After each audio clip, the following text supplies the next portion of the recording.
Hey, John Paul from the Return to Moria team here, and if you haven't heard, the game is coming out on Steam and Xbox, along with a big, huge update we're calling the Golden Update on August 27th. If you haven't checked out the game since launch last October, a lot has changed. We've executed on multiple major updates within our roadmap, and I'm going to walk you through a lot of the big changes that have happened in the last 10 months. First, let's talk about crossplay. I'm really excited about this. This means players on Steam, PlayStation 5, Xbox, and the Epic Game Store are all going to get to play together. That means if you've got friends who have played the game but are on a different platform, you've got a friend or a family member who have an Xbox but you like to play on Steam, you're going to get to jump in and play together. You can also use any gameplay or any saved game that you have, and you'll be able to bring your friends in, show off your epic builds, show off your post-game dwarf. We're really excited about this. Here you can actually see an example. Each one of these dwarves is on a different platform. So crossplay is coming on the August 27th update. Next, let's talk about sandbox mode. When the game launched, it launched with Campaign, a linear dwarf story where you see things, learn things about the dwarves, and uncover the mysteries of the mountain. Doors of Durin! What's wrong with it? I've never seen runes with such shadow. No wonder we couldn't get it open from the other side. Sandbox is different. While Campaign is still a bit non-linear, it does take you through a story. There is a beginning, middle, and an end as you uncover a Lord of the Rings adventure. Sandbox, however, is much more non-linear. You can get thrown into areas that are a lot harder. The biomes are scrambled. The unlocking progression is different. Your start is even harder as you don't have all of the things available to you. It's going to be great if you really like that sort of jump in on your own open world survival experience. Sandbox mode is going to be for you. And if you love Lord of the Rings, Campaign is going to be for you. Or play them both. A lot of our players love playing both. And you can take your dwarf back and forth. So unlocks that are exclusive to Sandbox, bring them into Campaign, and vice versa.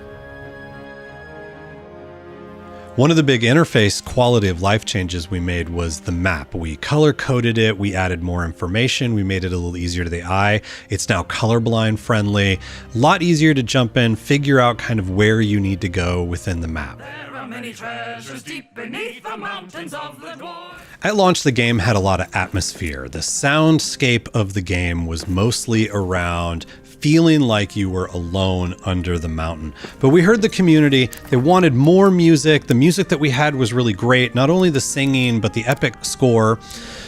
So we wanted to add in more music throughout the game.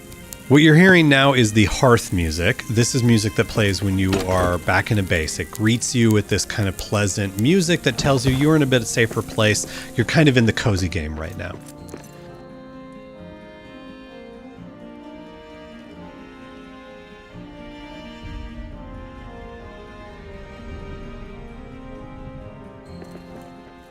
But if you're out adventuring, you will get one of the many adventuring scores that will play. You can hear it here. What we really enjoy with this is that when an orc sees you, you get into combat, the exploration music transitions into combat music. Perfect! That's one more for me!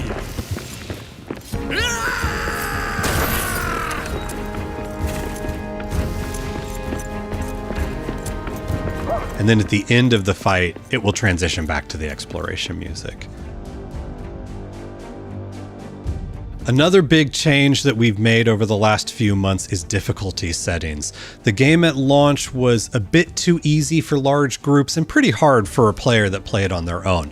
So you can see here we added a whole lot of ways that you can customize the game, change the difficulty. You can play all the way up to hard for a larger, that we recommend for a larger group, down to story where the orcs aren't really that big of a deal, but they're still around.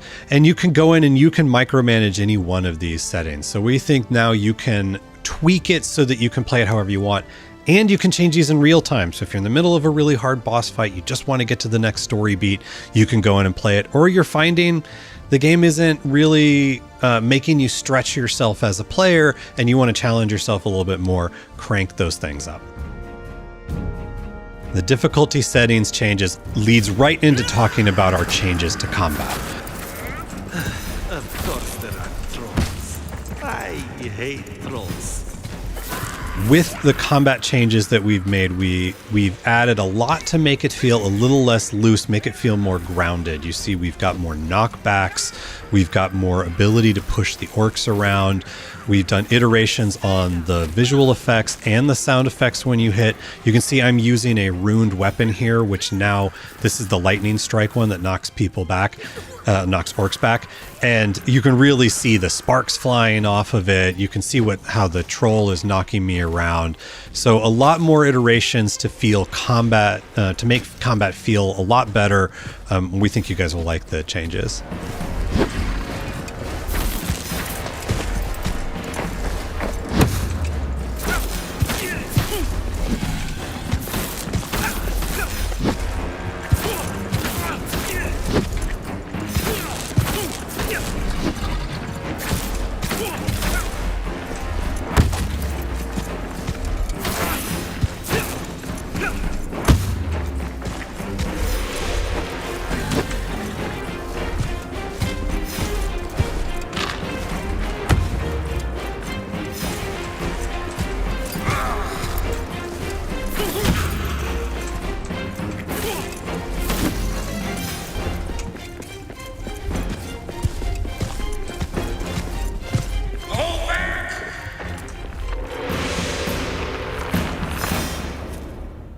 And at the end of a fight, there is a lot more drops to pick up. So from launch, we heard the feedback that fights didn't feel like they were rewarding enough. You weren't getting enough. Now there's a lot of unique loot that the orcs drop, that the trolls drop. And you can end up with a fight at the end of a horde and have an environment that looks a lot like this. And so we added in a lot of quality of life changes. One is the ability to hold the pickup up button and just hoover in everything around you. Makes a big difference when you've got this much stuff on the ground to pick up.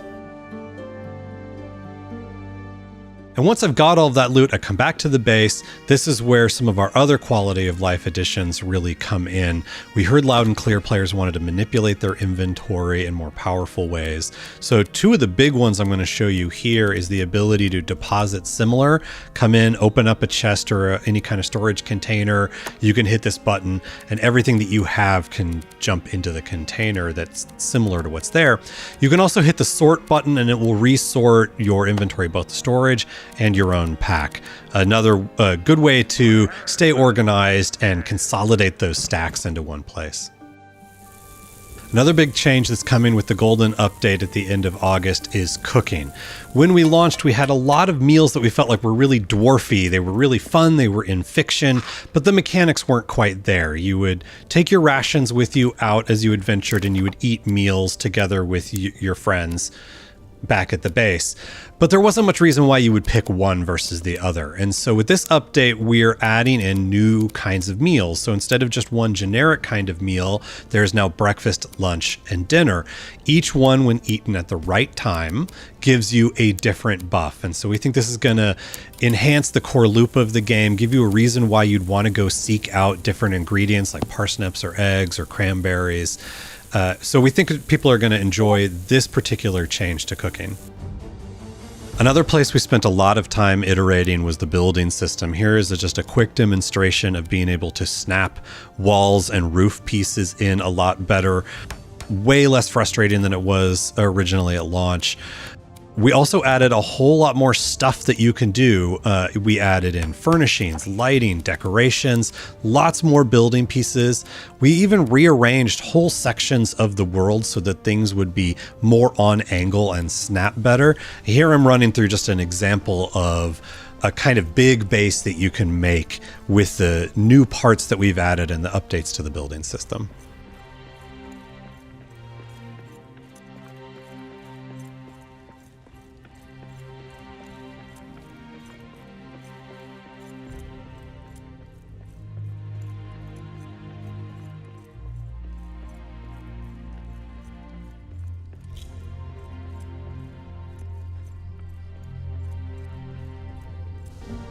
Speaking of the building system, we also felt like there were two things we really wanted to do to help improve the game. We wanted to be able to give players who loved building an ability to buff their dwarves so that they could build even better. We also felt like there's a lot of really cool places to explore under Moria. There weren't enough rewards to get, so we added a whole lot of new things to collect and to find. One of the big ones is books and scrolls, and here you can see I've found and collected them, and I can bring them back to my base, and I can deposit them to these special gameplay shelves that I've built. And once I have enough, I can study the shelf and get this new build lore buff. The build lore buff gives you a percentage chance that every time I build something, it will be free, that the materials just won't be deducted from my inventory. So it gives you kind of a fun little press your luck when you're building. And so here I'm going to demonstrate it by using these new tavern signs that we've added. I just really like those. So I'm going to go ahead and build a couple. You can see the first one was free right away. So you can see how if you're trying to do a big mega base build, you want to keep that buff going.